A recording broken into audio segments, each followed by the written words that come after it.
अखिल भूमंडलीय सर्व शिरोमणि मुनि समाज के संस्थापक आदि मुनीश्वर योगेश्वर सदगुरुदेव शिव मुनि महाराज की जय। उपस्थित मुनि वृंद, साधु सज्जन वृंद, संत वृंद, साधक वृंद, आध्यात्म ज्ञान के जिज्ञासुओं और प्रेमियों, सभी श्रोता वृंद, आप सबको मेरा कोटिशः नमन, सप्रेम जय जीव। तो आध्यात्मिक चर्चा चल रही है और हम लोग सदगुरुदेव शिव मुनि महाराज रचित ग्रंथ निरोग होने का अद्भुत उपाय पर चर्चा कर रहे हैं। और ये चर्चा अध्याय 12 पर चर्चा कर रहे हैं, है ना। और ये क्या है? निरोग, सुखी और जीवन मुक्त होने का अद्भुत उपाय। तो हर पैराग्राफ पढ़कर उस पर ही चर्चा कर रहे हैं। तो कल जो चर्चा हुई थी उसमें एक लाइन वहाँ से पढ़ लेते हैं, है ना। तो सदगुरुदेव जैसे लिखे हैं ना। तो द्वैत व अनेकता अज्ञान से भासती है। वास्तव में वेद का एक मेवा द्वितीयम, कुरान का ला इलाहा इल्लल्लाह और इंजील का I and my father are one का यही मतलब है। धन्य हो सदगुरुदेव शिव मुनि महाराज की जय। उन्होंने बतलाया द्वैत तो अज्ञान से दिखाई पड़ता है, अद्वैत ज्ञान होना चाहिए वास्तव में। तो द्वैत का ज्ञान और अद्वैत का ज्ञान, तो अभी अद्वैत किसको कहते हैं? अद्वैत मतलब एक ही को मानते हैं जो लोग, उसको कहते हैं अद्वैतवादी। हम लोग भी अद्वैतवादी हैं, लेकिन अद्वैत भी 3 प्रकार का है। एक है जीवाद्वैत, हम लोग जीवाद्वैत हैं, यानी जीव ही सर्वश्रेष्ठ है और सब उसी की कल्पना है, ये है जीवाद्वैत।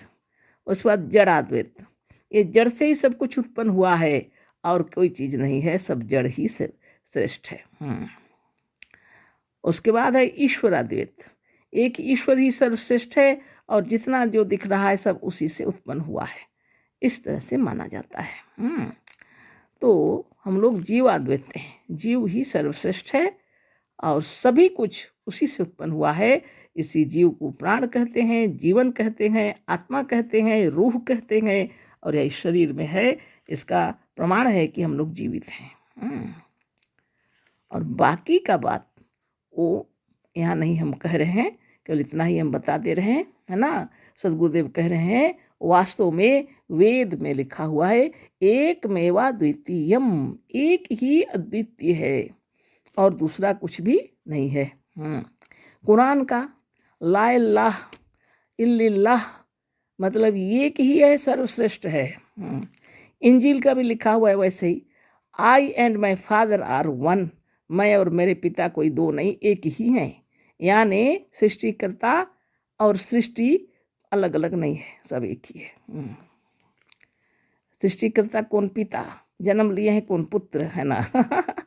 तो ये सारा संसार और उसके पिता ईश्वर, दोनों में कोई अंतर नहीं है, इस तरह से बात हो रही है। यानी body is the temple of God, उन्होंने भी कहा है। अब आगे हम लोग पढ़ते हैं, आप बाकी आप विचार कर लीजिए, है ना। अपना इधर पढ़ना है। अगर कुछ क्वेश्चन पूछना होगा तो पूछिएगा, अलग बात है। अब जो हम कहना चाहते थे उसे सुनिए। ऊपर के लेखों से यह सिद्ध होता है कि संकल्प ही का बनाया हुआ यह संसार और शरीर दोनों है। तो सदगुरुदेव कह रहे हैं अब हम जो कहना चाहते हैं उसे सुनिए। ऊपर के लेखों से यह सिद्ध होता है कि संकल्प ही का बनाया हुआ यह शरीर और संसार है। स्थूल होने पर भी यदि ज्ञान दृष्टि से देखा जाए तो यह शरीर सर्वथा मनोमय, काल्पनिक और संकल्प रूप है। स्थूल दृष्टि से भी देखेंगे और सोचेंगे और विचार करेंगे, यह शरीर भी सर्वथा पूर्णतः मतलब मनोमय है, काल्पनिक है और संकल्प रूप है। आप सोचिए, विचार कीजिए। जब थोड़ा विचारों के अंदर में अगर खुशी का एहसास हो जाए तो सारे शरीर में आनंद की लहर दौड़ जाती है। अगर कोई किसी की बातों से पीड़ा पहुंच जाए, कोई घटना से, तो सारे शरीर में पीड़ा का, दुख का एहसास हो जाता है। अगर भय हो जाए मन में तो भय का एहसास हो जाता है। तो क्या हुआ, संकल्प रूप हुआ कि नहीं पूरा शरीर, है ना। सर्वथा मनोमय हुआ, काल्पनिक भी है और संकल्प रूप है। अतः इसकी अवनति या उन्नति, सुख दुख, बंधन या मुक्ति सब आपके संकल्प के अधीन है। संसार और शरीर दोनों के अंदर में उन्नति और अवनति जो कुछ भी है, सुख या दुख जो कुछ भी है, बंधन या मोक्ष जो कुछ भी है, ये सब आपके ही संकल्प के अधीन है। बुरे संकल्पों ने ही इसे रोगी, दुखी और वृद्ध बनाया है। शरीर को भी बुरे संकल्पों ने रोगी, दुखी, वृद्ध बनाया है। संसार में भी अगर आप इसी तरह की भावना करेंगे तो दुखी दुख ज्यादा दिखलाई पड़ेगा।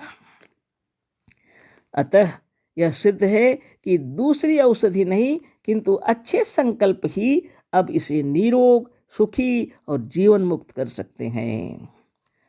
बहुत सुंदर से समझा कर सद्गुरुदेव बोल रहे हैं, अच्छी तरह बता रहे हैं कि अतः बोल रहे हैं अब यह सिद्ध हो गया कि कोई औषधि से कोई जरूरत भी नहीं, किंतु अच्छे संकल्प यदि आप करेंगे तो यह शरीर स्वस्थ हो जाएगा, निरोग हो जाएगा और सुखी और निरोग और जीवन मुक्त आप हो जाएंगे संकल्प के द्वारा। देखिए क्या लिखे हैं, वही शब्द फिर से पढ़ देते हैं।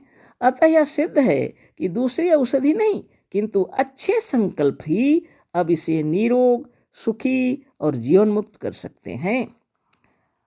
मन एवं मनुष्याणाम कारणम बंध मोक्षयो, है ना, यानी दुख, सुख, रोगारोग्य और बंधन तथा मुक्ति का कारण केवल मन व संकल्प है।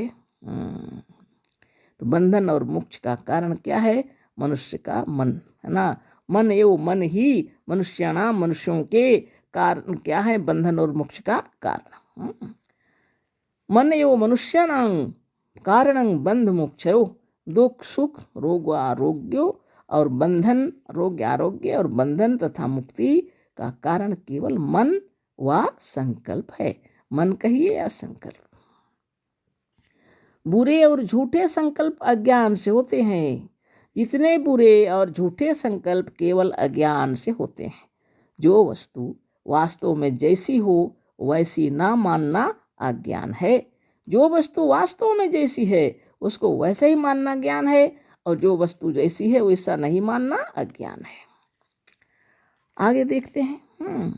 वास्तव में सारे शरीर के भीतर जो व्यापक है वह निरामय, निर्विकार, आनंद कंद और सच्चिदानंद है।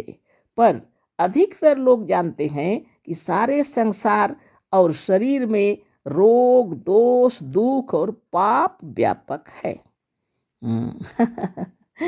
सद्गुरुदेव कह रहे हैं वास्तव में सारे शरीर के भीतर जो व्यापक है वह निरामय, निर्विकार, आनंद कंद और सच्चिदानंद है। यानी आप स्वयं कौन हैं, जो आप शरीर में जो व्याप रहे हैं, ये जीवन, ये चेतन, ये आत्मा वास्तव में निरामय, जिसमें रोग नहीं है, निर्विकार, जिसमें कोई विकार नहीं है, आनंद कंद, आनंद ही आनंद का एक कंद है। आनंद कंद मतलब आनंद का भंडार, और सच्चिदानंद, सच्चित आनंद है। पर अधिकतर लोग जानते हैं, पर अधिकतर लोग यही जानते हैं कि सारे संसार और शरीर में रोग, दोष, दुख और पाप व्यापक है। सब लोग क्या बताते हैं, सारे संसार में, शरीर में रोग है, दोष है, दुख है और पाप ही व्याप रहा है। बतलाइए, अगर सद्गुरुदेव आए नहीं होते हम लोग क्या कहते, यही कहते, शरीरम व्याधि मंदिरम, लोगों ने कह दिया। शरीर व्याधि यानी रोग का भंडार है, रोग का ही मंदिर बना दिया शरीर को। सारे संसार को भी दुख का ही कारण बना देते हैं ना। तो लोग जन्म क्यों लिए हैं पता नहीं। जब शरीर को व्याधि मंदिरम और इस संसार को सारे दुख और पाप का स्थान बताते हैं तो जल्द से जल्द छूट जाना चाहते हैं। पर देखिए दुनिया में कोई मरना चाहता है? कोई मरना नहीं चाहता। बहुत तपस्या की बात है। जीवित रहने के लिए तरह तरह की औषधियाँ, ऑपरेशन, हर चीज़ करके, जैसे भी करके जीवित रहना चाहते हैं। कोई मरना नहीं चाहते, कहते हैं शरीरम व्याधि मंदिरम, लेकिन शरीर छोड़ के भागने की इच्छा नहीं किसी को। इस संसार को दुख का कारण बताते हैं। माया बोलते यहाँ रहने से कोई फायदा नहीं, लेकिन कोई जाने को तैयार ही नहीं है। सब यहीं रहने के लिए कमर कस के हैं। बड़ी विचित्र बात नहीं है? कौन मरना चाहता है? आप मरना चाहते हैं ना, हम मरना चाहते हैं।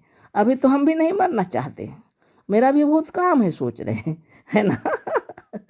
यही अज्ञान है, और यही अज्ञान रोग दोष दुख कष्ट पाप और बंधन का कारण है। तो रोग और दोष और दुख और पाप व्याप रहा है संसार में और शरीर में, यही अज्ञान है। गुरुदेव कह रहे हैं ऐसा सोचना ही अज्ञान है ना, यही अज्ञान है। और यही अज्ञान रोग दोष दुख कष्ट पाप और बंधन का कारण है। जिसका अस्तित्व ही नहीं है, उसी का अस्तित्व मानकर और उसी से डर कर लोग दुखी हो रहे हैं। रोग दोष दुख और पाप अस्तित्व उसका है ही नहीं, लेकिन लोग उसी को सोच करके उसी का अस्तित्व मान करके दुखी हो रहे हैं। तो कल फिर चर्चा होगी। सद्गुरुदेव शिव मुनि महाराज की जय। अशेष धन्यवाद, कोटि नमन, सप्रेम जय जीव।